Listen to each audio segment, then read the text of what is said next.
Okay, so we're all a little vain here. Let's also talk a little bit about, I'm not talking about you two specifically, but my audience, they want to feel good, they want to look good.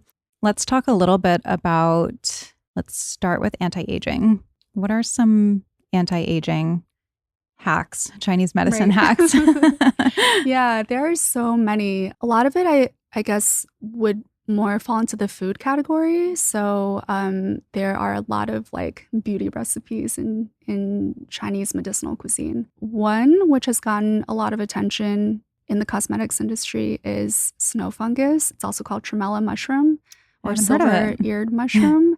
So it is this kind of crazy looking mushroom. It's like the size of your face, and you soak it in water, and it actually soaks up water or hydrates better than hyaluronic acid, according to some studies. And it can hold over 10 times its weight in water. And this is So, something that you ingest. yeah, and it's Okay. actually really delicious. It's this jelly-like texture, and it just looks a little bit crazy because it looks like something resembling like a jellyfish, or I don't know, like, yeah, I guess jellyfish would be the closest thing.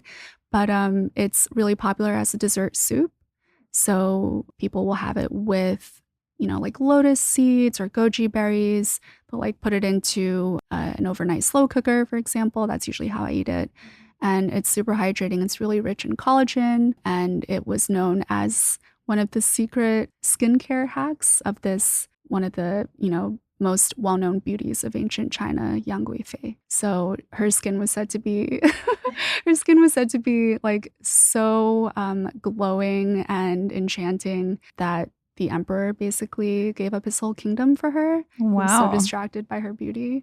So Well, your skin is glowing and enchanting. I'm sitting 3 feet away from you, and I'm like, if you're doing this, I'm going to run out and get that. Yeah, I've been also eating a lot of bird's nest, which is another pretty popular. I think I've seen you post about that. Yeah, another pretty popular TCM ingredient Mhm. for skin beauty. I mean, I think people might be a little bit more wary or like grossed out by that because it uses the salivary secretions of a type of swiftlet from Southeast Asia. That's a bird? Yeah, Okay. it's like an Indonesian swiftlet. And basically to make their nests, they like secrete saliva, and then it hardens and dries. I'm down with that. Yeah, it forms these like little jelly-like strands. Huh.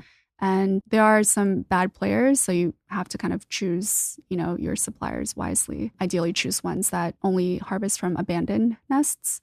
But the edible bird's nests have really high epidermal growth factor, and basically they improve skin quality, they help healing. They're also used for recovery from illness. It's like illness convalescence, and it's just something that's like so baked into like Chinese cuisine.